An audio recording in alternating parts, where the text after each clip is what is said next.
you believe that an airline can fly you thousands of kilometers but only make about 7 to 11 USD in profit from your ticket? So where do the remaining billions of dollars come from? From baggage, cargo holds, takeoff and landing slots worth tens of millions of dollars, or a credit card program that many people have never noticed? The more I investigated, the more I discovered that airplanes are just the tip of a massive financial machine. Follow me to explore this surprising and fascinating story. The airline ticket is just the bait. If you only look at the ticket in your hand, most people believe that is where airlines make their money. You pay a few $100s, board the plane, fly thousands of kilometers, so surely most of that money must flow into the airline's pocket.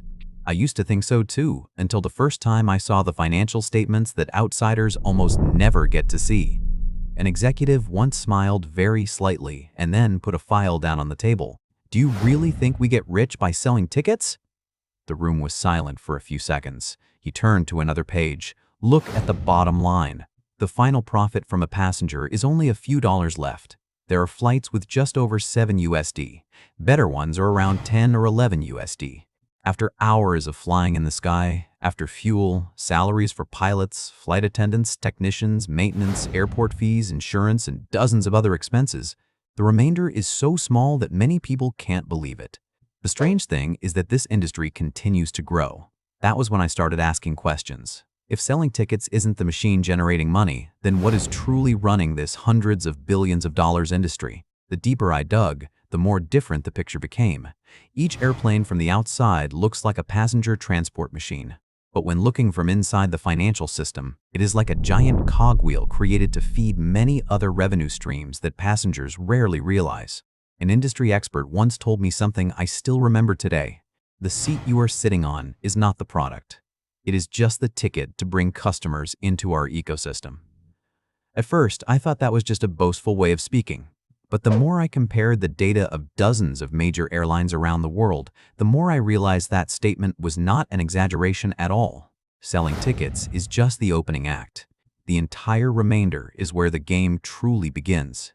And from that moment on, I understood that to know why giant airline corporations still survive even though the profit per passenger is as thin as a razor blade, we must trace the cash flows that almost no one notices.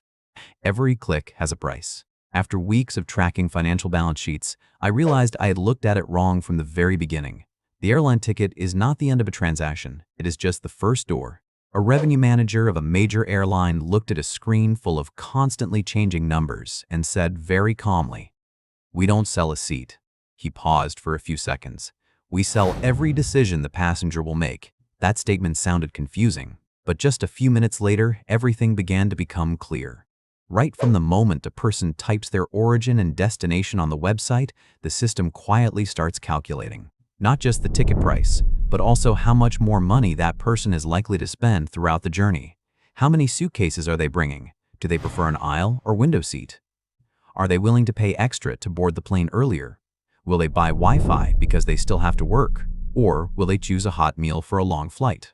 Every answer is a number. No one is forcing them. But every choice is placed in the right spot at the right time. I once observed a booking process from start to finish. At first, the ticket price appeared quite attractive. At the next step, the system asked if I wanted to check any baggage. Then came seat selection. Next was priority check-in. After that was travel insurance. Finally, in-flight internet. Every time I hit the continue button, the bill nudged up a little more. Not enough to make someone stop, but enough to add up to a significant amount. An expert smiled and told me, "Don't look at the initial ticket price. Look at the final bill. That is the number the airline cares about." What surprised me even more was that many flights were willing to sell tickets with very low profit margins, as long as enough passengers entered the system. Once sitting in front of the booking screen, every person becomes multiple different revenue opportunities. The suitcase makes money, the window seat makes money, an hour of internet access also makes money. Even a few minutes of early boarding has its price. By then, I finally understood why cheap tickets kept appearing constantly. They are not the bargains many people think they are. They are like a door leading customers into a maze, where every small choice is carefully calculated to generate profit. But all those revenues are still not the strongest card. The deeper I dug, the more I discovered another money source that is even quieter, almost invisible to all passengers, yet powerful enough to completely change the financial picture of an entire airline. The cargo hid beneath the passengers' feet. By this point, I understood why ticket sales and ancillary fees were not enough to explain the existence of giant airlines. But there was still a gap in the picture. The revenue numbers were still much larger than what I had just seen. The answer lay in a place most passengers never set foot in, right beneath the cabin floor. A dispatcher at the airport looked at the plane being loaded and softly said, "Do you see those suitcases?" I nodded. He smiled. "They only take up a very small part." I stepped closer. When the cargo hold doors opened, inside was not just luggage. Hundreds of cardboard boxes, parcel bags, and e-commerce packages tightly filled every space. Every remaining spot was utilized. The airplane that passengers think only carries people is actually transporting an entire economy. Every night, as the city falls quiet, thousands of flights still take off on time, not because of tourists, but because of packages that need to appear on the other side of the country before sunrise. Speed is what customers are buying. A logistics manager said briefly, "The airplane is just a tool." From that moment, I started tracking the transport contracts between airlines and delivery companies, e-commerce platforms, and postal services. Their value is so massive that it gives many flights an extra revenue source, even when the passenger cabin isn't full. The interesting thing is that the passengers above are mostly unaware of it. They are watching movies, sleeping, or sipping a cup of coffee, while right beneath their feet, thousands of items are quietly generating revenue every minute. An expert once compared it very simply. The cabin is where everyone looks, but the cargo hold is where the accountants look. That statement stayed with me forever, because from a financial perspective, every flight is like serving two groups of customers at the same time. One group sits on the seats, the other group lies in carefully sealed cargo boxes. That is why many seemingly empty routes are still maintained. The invisible revenue below is sometimes enough to alter the entire profit calculation. But then, just when I thought I had found the biggest secret, another file appeared on the table. It wasn't about passengers, it wasn't about cargo, it just had one short title: the right to take off and land. And its value far exceeds most people's imagination. The most expensive asset without wings. After tracing the cash flow from plane tickets, surcharges, and cargo holds, I thought I had seen almost all the important links. But a thin file on the table made me start my thinking all over again. The outside only had one line: airport slots. No pictures of airplanes, no sales contracts, just a few pages of paper. I asked a former executive, "Is that it?" He nodded slightly. "Don't let the appearance fool you." Then he pushed the file toward me. "This thing is sometimes worth more than an airplane." That was when I understood. At the busiest airports, just having an airplane doesn't mean you can take off. The rarest thing is the right to take off on time and land at the right moment. Those rights are called slots. It sounds simple, but the more I looked into it, the more I found it to be like plots of land in the middle of Manhattan rather than a piece of paper. Airports cannot naturally build more runways every year. The number of takeoffs and landings is always limited. When all the good spots are taken, latecomers have almost no way in. An aviation expert looked at the time slot map and laughed. "You can buy more planes at any time, but you cannot buy more time." That sentence explained a lot. Why some airlines have modern fleets but still cannot expand. Why many tens of millions of dollar deals revolve solely around a morning takeoff slot or an evening landing turn. What airlines are really fighting for isn't metal or engines. They are fighting for position.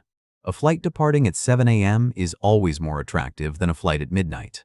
A prime-time slot means more customers, better ticket prices, and the ability to maintain high profits for many years. The interesting part is, if not used regularly, the airline can lose that right. Therefore, sometimes flights with very few passengers still occur. Looking from the outside, many people think the airline is taking a heavy loss. But inside, they are protecting a much more valuable asset.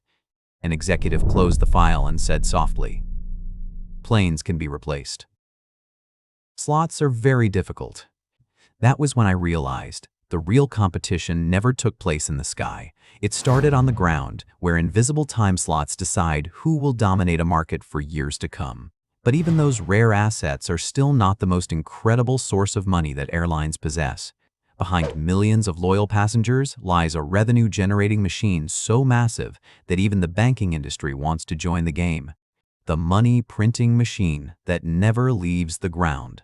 After months of piecing together the picture, I finally understood why the airplane ticket is just the shell, why surcharges appear everywhere, why the cargo hold operates non-stop, and why airlines are willing to protect every takeoff slot like a treasure. I thought I had touched the biggest secret until another financial report appeared. This time, the title had only 2 words: loyalty program. I looked at the CFO. "It's just reward points, right?" He laughed. "No," he closed his laptop. "It's a bank." The answer silenced me. Initially, I thought air miles were just a small gift for loyal customers. Fly a lot and accumulate points, redeem them for a free flight. The story sounds very normal, but when the numbers appeared, everything completely changed. Airlines do not wait for passengers to fly to make money from reward points. They create billions of air miles in the form of digital data and sell them in advance to banks that issue credit cards. In return, the banks pay the airlines massive amounts of money to use the reward points as gifts to attract customers to open cards and spend every day. A financial expert said very briefly, "The customer hasn't even stepped onto the plane. The airline has already collected the money." That is the remarkable part. Every time someone swipes a co-branded card to buy coffee, pump gas, or pay bills, bonus miles are added to their account. Users think they are saving up for their next vacation. Meanwhile, behind the scenes, the airline completed a profitable transaction with the bank a long time ago. Suddenly, everything became easy to understand. Why airlines promote credit cards so much. Why flight attendants often introduce membership programs right on the flight. Why emails inviting you to open a card appear more frequently than flight ticket advertisements. Someone who used to run a loyalty program looked at me and said, "Planes get us the customers. Credit cards get us the profit." That was the sentence that changed my entire way of looking at the aviation industry. It turns out, every passenger is not just a ticket buyer. They are also a data profile, a financial customer, and a link in a revenue chain that lasts for years after the flight has ended. At that moment, I realized a cold truth. Airplanes still fly in the sky, but the biggest cash flow is generated on the ground in transactions that most passengers never pay attention to. Yet, even that money-making machine cannot protect airlines from their most dangerous adversary. Those are ever-changing costs, fluctuations that can wipe out profits in a very short time, even if the airline holds every advantage in its hands. The never-ending battle for every penny. After seeing the money-making machine from the loyalty program, I once thought airlines had finally grasped an almost perfect formula. But just a few days later, an operations manager pulled me into the dispatch room. On the wall were dozens of screens displaying the active fleet in real time. He pointed at a plane that had just landed. "Do you know what it's doing?" I replied. "Picking up passengers for the next flight." He shook his head. "It's racing against the clock." At that moment, I understood that for an airline, an airplane sitting still is not an asset. It is a bill that is increasing by the minute. The longer an airplane stays on the ground, the more money continues to flow out. Rent, maintenance, parking, personnel, and a host of other expenses quietly operate even when the engines haven't started. That is why airlines try every way to turn planes around really fast. As soon as passengers disembark, the cleaning crew immediately goes to work. The refueling truck appears almost simultaneously. Luggage is unloaded and then loaded right after. Everyone is like running a relay race where no one is allowed to miss a beat. A ground staff member smiled. "Just a few minutes late." He looked at his watch. The whole day can be turned upside down. Not only that, I also discovered that many airlines almost no longer like owning planes as they used to. They lease them. Then there are cases where they sell the very plane they just bought to a leasing company, then sign a leaseback contract to continue operating it. It sounds weird, but in return, cash flows back into the business to continue investing in more profitable ventures. In another corner of the operations center, the fuel management team tracks oil prices almost by the hour. A specialist looked at the chart and said, "We don't guess the price. We prepare for every possibility. If fuel prices rise sharply, a plan is already in place. If prices drop, they adjust to another strategy." The goal is not to beat the market, but to avoid shocks that could wipe out profits. Even the smallest details are not overlooked: the weight of meals, the number of service items, airplane door closing times, seat fill rates on every route. Every single number is monitored like the heartbeat of the entire business. By then, I realized an airline's profit does not come from a single secret. It is pieced together from thousands of small decisions made every day, every hour, and even every minute. Just one operational link veering off track can make the entire system start shaking. And right at that point, I saw the final question of my investigation. If everything is calculated so tightly, why do many airlines still constantly fall into crisis, suffer losses, or disappear from the sky after just one major upheaval? What really takes off is not the airplane. At the end of the investigation, I reopened all the notes I had gathered over the months. Every page of documents led to the same conclusion. The airline ticket is not the center. Ancillary fees are not the center. Neither is the cargo hold. Even precious takeoff and landing slots or loyalty programs are just individual puzzle pieces of a much larger machine. A former industry leader looked at me and asked, "If tomorrow all the airplanes disappeared, what would be left?" I didn't answer. He smiled. Brand, data, customers, relationships with banks, and operating rights that competitors cannot immediately have. The room fell silent again. At that very moment, all the disjointed pieces from the previous parts suddenly fit perfectly together. I realized the airplane was never the final destination. It is merely a vehicle that helps the entire system keep running. Every flight that takes off isn't just to transport a few hundred passengers from one city to another.